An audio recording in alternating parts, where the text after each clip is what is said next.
sahabat Kompas TV, saat ini di studio podcast Kompas TV, saya sudah kehadiran narasumber berbicara mengenai Masjid Quba dan ada kaukus yang dibentuk. Narasumber saya ini orang yang luar biasa. Beberapa tulisannya sudah pernah hadir di beberapa harian terkemuka di Makassar. Saya langsung menyapa aja. Halo, Dr. Hasrullah. Luar biasa. Ini. Assalamualaikum. Waalaikumsalam warahmatullahi wabarakatuh. Dr. Hasrullah ini dikenal sebagai Wakil Dekan Bidang Kemahasiswaan Fisip Unhas, akademisi, penulis, dan saat ini punya tugas baru. Ya. Memprakarsai Kaukus Masjid Quba 99. Ini gimana sih ceritanya, Pak? Ya, jadi kalau orang lewat di Pantai Losari, orang terlihat terfokus. Ada masjid yang terbaik di situ. Ada yang kita lihat gitu. Begitu indah. Tapi sayang ini masjid hanya sebuah bangunan yang belum ditempati untuk tempat ibadah. Bangunan cantik. Tapi nggak bisa disentuh. Disentuh. Dan saya melihat, wah, ini perlu dilihat, ini harus disentil ini barangkali supaya sebagai pemantik apakah masyarakat, apakah pemerintah dan teman-teman yang ada di Selatan ini. Ada loh masjid yang terunik di dunia, termasuk tergolong 33 terunik di dunia, kemudian 10 terbaik di Indonesia. Ini kenapa hanya dipakai selfie aja? Kenapa hanya dibikin drop aja? Kenapa hanya di handphone hanya dijadikan gambar sebuah gambar yang bisa jadikan background gitu. Dan itu saya pikir, wah, ini perlu berangkat sebagai intuisi tulisan penulis muncul. Gimana ya harus supaya ada orang tergerak? Kami menulis sebuah tulisan di Tribun Timur, gelabah. Gelabah itu ya kalau disejajarkan ada orang resah melihat Masjid 99 Quba. Udah mulai resah. Sudah kelamaan mangkrak. Ya. Bangunannya nggak bisa dinikmatin, cuma bisa dibuat foto. Ya. Ini ada apa sebenarnya? Ya, makanya kami bersama teman-teman dari lintas universitas di Makassar ini memanggil, kita punya tugas khusus ya. Bagaimana getaran ini bisa masjid dipakai gitu. Bagaimana memakmurkan masjid dan masjid memakmurkan masyarakat. Dengan ikon yang cukup besar ini, saya juga kaget gitu. Nah, sesudah itu ada tulisan, kemudian saya berkonsultasi dengan Lulu, kemudian Ibu Saka, gimana kalau kita lanjutkan? Dibuatlah petisi. Luar biasa. Dan petisi ini untuk warga Makassar dan diviralkan di media sosial. Dan berapa lama butuh waktu dukungan sebanyak itu tidak cukup 3 hari 4 hari. Yang bisa Itu kalau dalam satu hari bisa 200-300 orang gitu. Luar biasa. Jadi saya pikir ini respon yang luar biasa. Makanya saya koordinasi dengan teman-teman, bagaimana kalau kita buat gerakan 100.000 Masjid 99 Quba.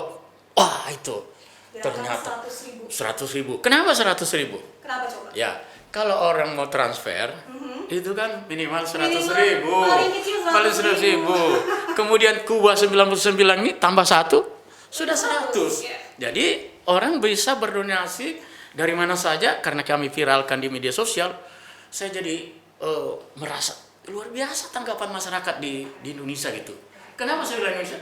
Karena yang beri donasi itu ada dari Jambi, ada dari Jambi, ada dari Papua. Ya? Hampir dikatakan.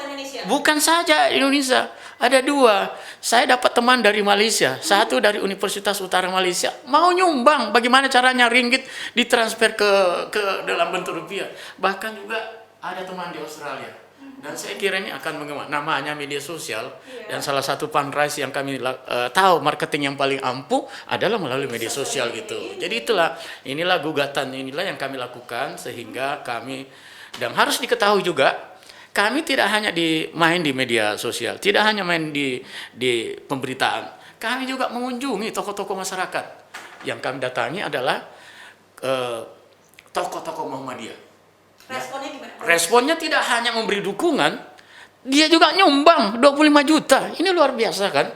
Nah, kemudian kita ke Pak Sanusi Baco, Kiai Haji, kita punya guru spiritual yang sangat kita kagumi, memberi fatwa secara dingin. Dia mendukung pembangunan kelanjutan masjid ini. Jadi saya kira kami juga sudah berkonsultasi dengan Majelis Masjid Indonesia bersama dengan mantan wagub kita Agus Haripurnomo sudah memberi respon kepada kita, silahkan jalan gitu. Untuk itu apa yang kami lakukan ini, saya menganggap ini adalah gerakan moral, gerakan umat Tidak cukup hanya sampai di sini. Dan saya lakukan, sekarang kami sudah menyurat ke Pak Gubernur sebagai orang yang kita hormati, yang kita banggakan sebagai kepala pemerintahan. Kami menyurat untuk melakukan audiens. Hari ini sudah hari ke-6, kami sambil menunggu bagaimana respon selanjutnya. Sesudah itu kita akan ke DPR. DPR ini kenapa kita datangi? Dia adalah ada fungsi budgeting di situ. Dan kami dapat kabar, dan itu bukan isu tapi informasi bahwa akan mau dianggarkan. Kami juga akan sudah melayangkan surat ke DPR Sulawesi Selatan hari ini gitu. Jadi saya kira ini semua adalah gerakan moral, dan satu yang harus saya katakan, ini adalah untuk kepentingan Masjid Quba 99. Berapa dana yang sudah terkumpul? Dana yang terkumpul sampai hari ini itu sudah hari ke-20. Jadi gerakan dana ini dilakukan 2 hari sebelum Lebaran. Idul Fitri. 2 minggu. Iya, hampir masuk 2 minggu. Tercatat tadi siang yang kami dapat itu sudah 276 juta. Oh, jadi besarannya ada yang 100.000, ada yang 200, ada yang 1 juta, ada yang 5 juta, ada 25 juta. Ini semua. Jadi saya menganggap bahwa ini respon luar biasa, dan dana ini untuk digunakan kemakmuran Masjid Quba 99. Gerakan ini gerakan mulia. Ya. Direspon oleh begitu banyak warga, tidak hanya di Makassar, bahkan di luar Makassar, bahkan ada yang di luar negeri. Iya. Pertanyaan saya adalah, bagaimana nanti ini tim Kaukus menjelaskan pada Pak Gubernur mengenai gerakan ini? Ya. Karena kan seperti yang tadi saya sampaikan bahwa ada sedikit keengganan untuk menyelesaikan ini karena masih dalam masa audit yang belum selesai. Ini gimana nih Pak? Nanti punya apa ya, amanah besar nih untuk bisa disampaikan nih ke Pak Gub. Nih ada suara umat Islam gitu ceritanya, yang ingin masjid ini segera bisa difungsikan gitu. Ini gimana nih? Yang kami hormati Bapak Gubernur Sulawesi Selatan, Profesor Dr. Nurdin Abdullah, kami punya niat yang baik. Kami tidak ingin melihat bahwa dari kepentingan politik atau masalah-masalah lain. Kami murni memperjuangkan umat. Saya melihat dengan adanya gerakan ini, yang ingin saya sampaikan, dalam hadis Bukhari Muslim, itu dikatakan, barang siapa ya umatku membangun masjid, itu akan dibangunkan surga di hari kemudian. Ini pekerjaan, inilah pointer pertama yang harus kami sampaikan. Ada 9 pointer yang akan kami sampaikan kepada Pak Gubernur, dan 9 poin juga kepada DPR. Itu yang pertama. Yang kedua, masjid ini adalah kepunyaan masyarakat Sulawesi Selatan.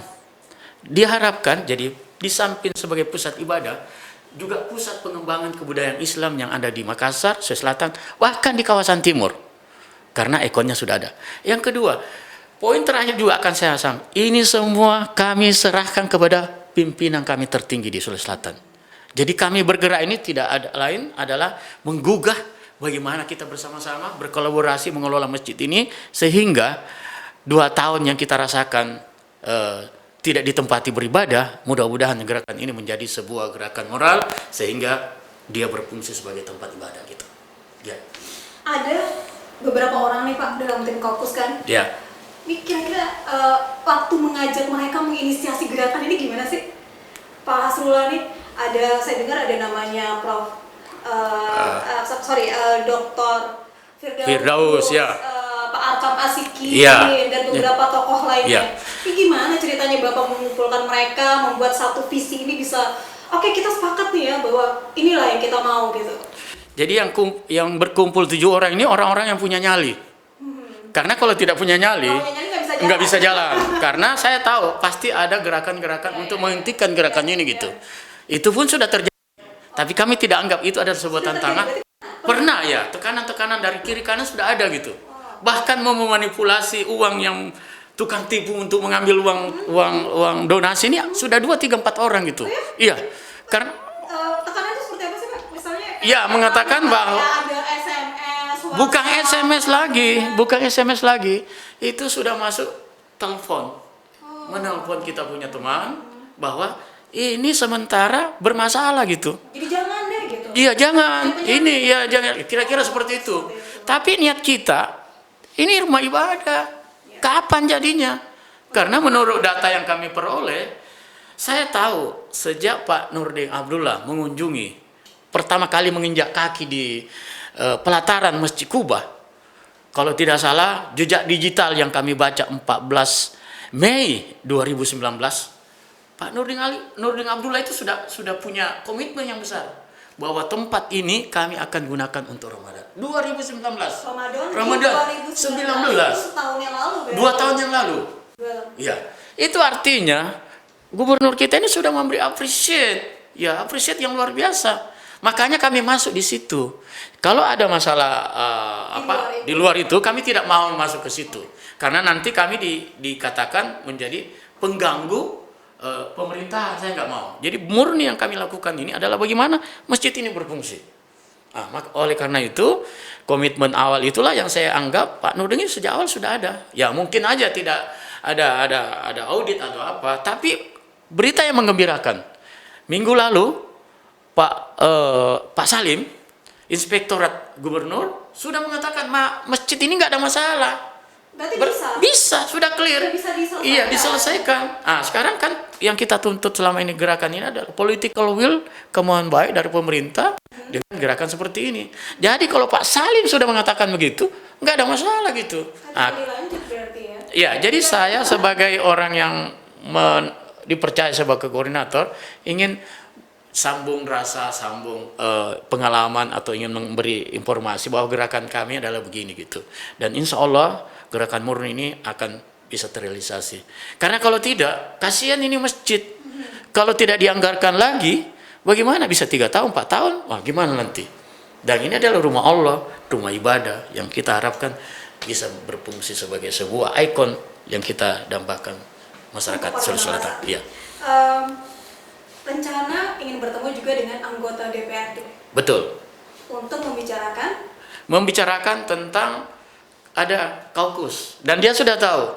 Bahkan woro-woro bahwa kami ada gitu. Ada. Kemudian dapat dukungan. Kemudian saya harus sebut nama Ibu Ina sebagai Ketua DPR Sulawesi Selatan sudah memberi WA pesan singkat sama saya akan dianggarkan. Tapi kami di anggaran perubahan. Tapi kita tidak butuh sebenarnya dialog seperti ini supaya publik tahu, anggota DPR juga tahu semua bahwa ini memang dilakukan secara kelembagaan. Dan kalau itu terlaksana, ini karena rahmat dan hidayah turun kepada kita semua gitu. Jadi tim Kaukus ini ingin membuka mata bahwa ini sebenarnya bisa dijalankan mulai dari sekarang gitu ya. Bisa difungsikan dari sekarang masjidnya nggak cuma jadi background foto-foto selfie warga. Betul. Gitu. Ketika misalnya nanti nih Pak udah bertemu Pak Gubernur, udah ketemu DPR, terus katakanlah ada sesuatu hal yang di luar dari prediksi, ini tim Kaukus harus kayak gimana nih? Ada nggak sih plan misalnya nanti ketika misalnya belum mendapatkan lampu hijau katakanlah seperti itu ya dari pemerintah, mungkin karena ada beberapa hal, mungkin juga ada dengan kondisi pandemi begini, ada nggak sih plan B dari Kaukus? Kita harus begini, begini. Ada nggak seperti itu? Ya, kami kan lahir dari publik. Jadi itu artinya kita harus mempertanggungjawabkan kepada publik. Kalau gubernur nanti punya opsi lain, tapi jangan, saya minta dengan hormat jangan ini untuk kepentingan masjid, jangan. Karena saya menganggap mungkin kalau kepentingan politik, kepentingan yang lain boleh, tapi ini kepentingan masjid. Saya sudah katakan tadi, kalau ini menyangkut tentang rumah Allah, jangan kita mundur gitu. Nah, kalau terjadi seperti itu, kami akan tetap menggalang dana, melakukan diskusi publik malahan yang harus kami lakukan secara lebih besar lagi, mengajak organisasi kepemudaan, organisasi kemahasiswaan, ada loh di depan mata. Ada masjid yang sudah kita lakukan, yang sudah dibangun dari APBD. APBD itu bukan uang siapa, uang rakyat.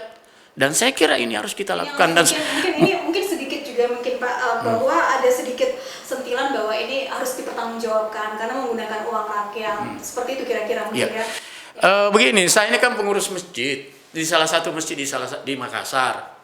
Itu pertanggungjawaban masjid itu jelas, tiap Jumat itu ada. Dan uang celengan itu jelas dibacakan, digunakan untuk apakah, untuk kebutuhan masjid itu dilaporkan, dan itu juga harus dilakukan seperti itu gitu. Dan saya pikir jangan main-main dengan uang masjid. Kalau main-main dengan masjid kita tidak selamat dunia akhirat. Makanya yang kami lakukan ini adalah memang gerakan umat dan gerakan moral. Dan kalau ini kami buka, kalau ada opsi lain dari Pak Gubernur, saya minta dengan hormat. sebagai saudara, sebagai penguasa, sebagai pimpinan kami, tolong dengar suara rakyat, tolong dengar, kami sudah menginginkan ada suara azan di masjid, tidak hanya tes suara azan, ya. Ada yang kemarin sudah tes tapi azannya baru dites itu azannya. Sekarang harus difungsikan sebagai rumah ibadah. Iya nyata. Jadi saya kira tidak ada salahnya gitu. Dan kalau itu dianggap bahwa peninggalan yang lalu, saya ingin mengatakan kepada gubernur kita, kalau Bapak selesaikan, Bapak punya nama di situ juga. Ya. Jadi nanti misalnya ketika sudah bertemu, kemudian mendapatkan kesempatan untuk berbicara banyak, kemudian mendorong untuk terjadinya pembangunan kembali. Tim ini masih akan mengawal nggak sih pembangunan ini? Jadi sebenarnya misalnya kedepannya, misalnya oke, katakanlah kita akan jalan di akhir tahun gitu. Ya, kami sebenarnya ada 9 poin yang harus kami jalankan. Ya, kami berharap juga, saya kira perlu bukan kita awasi, kita bersama-sama. Di poin terakhir saya katakan masyarakat, pemerintah membentuk semacam yayasan. Biar yayasan yang mengurus ini masjid gitu. Sama yang dilakukan. Saya tahu di beberapa negara itu pemerintah yang mengurus masjid. Tapi kalau ini diurus oleh masyarakat kita dan ditentukan ada pengurus-pengurus yang memang punya kapasitas, punya kompatibel dan punya wawasan keagamaan, saya kira terlalu banyak. Kami punya obsesi yang besar terhadap Masjid Icon 99 ini. Tidak hanya dalam bentuk peribadatan, mungkin di salah satu poin kami di 9 itu adalah pusat pengembangan kebudayaan Islam. Juga pusat untuk menyelesaikan masalah-masalah pemerintahan. Bahkan kalau kita menginginkan tempat ini menjadi sebuah palagan internasional pertemuan orang-orang Islam yang ada di perantauan, Makassar yang ada di perantauan membicarakan ini. Termasuk juga bicara tentang bagaimana Syekh Yusuf, bagaimana mengembangkan dia punya misi Islam. Bahkan diskusi, forum-forum diskusi akan kita buka di sana. Dan lebih penting lagi, gambar dan tempatnya itu akan ditempatkan di sana adalah Majelis Ulama Indonesia. Ada kantor-kantor tersendiri di situ salah satunya gitu. Oke, Pak Asrullah, kita sih sama-sama berdoa ya. Semoga gerakan ini bisa mendapat kesempatan untuk bisa membantu terdorongnya pembangunan Masjid Kuba diselesaikan gitu kan. Bisa dinikmati, bisa menjadi ikon yang luar biasa di Kota Makassar pada khususnya gitu.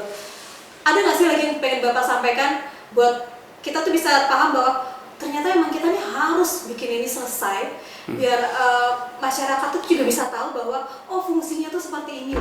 Ada nggak sih yang pengen Bapak ini? Jadi ikon ini kan 99 sudah menggema ya, tidak hanya Sulawesi Selatan sampai Indonesia ke luar negeri. Ini tanggung jawab kita bersama sebenarnya. Sebagai pemimpin, sebagai umarah, mari kita bersama-sama dengan masyarakat membangun utuh Masjid Kuba 99. Lanjutkan pembangunan masjid sampai selesai. Amin. Hidup Pak Asrullah dan teman-teman. Hidup semua, hidup umat Islam yang ada di Sulawesi Selatan, hidup umat Islam seluruh Indonesia, bahkan dunia gitu. Amin. Sahabat Kompas TV, tadi dialog saya atau ngobrol bareng ya sebenarnya. Ngobrol bareng aja lah. Dr. Asrullah. Nah, Pak Asrullah, kalau misalnya ada warga yang masih ingin nih berdonasi, belum ditutup kan donasinya? Belum. Ini amal jariah, ini nggak pernah ditutup ini, jadi tetap harus jalan gitu. Umat Islam di seluruh pelosok tanah air, termasuk di Jazirah Sulawesi Selatan, bahkan dimanapun juga berada, kalau ingin berdonasi di Masjid Kuba 99, lihat berikut di bawah ini gitu. Dan saya yakin ini amal jariah dan kita akan petik di akhirat nanti. Oke, mari kita berdonasi. Oke, sahabat Kompas TV, sudah selesai obrolan santai saya dengan Dr. Asrullah. Semoga bisa menjadi manfaat ya, Dok. Dan alhamdulillah. Bisa membuat masyarakat Makassar lebih tersentuh lagi. Alhamdulillah. Untuk bisa mendukung gerakan 100.000 ini. Iya. Oke, sahabat Kompas TV, jangan lupa like and subscribe channel Kompas TV Makassar. Sampai jumpa.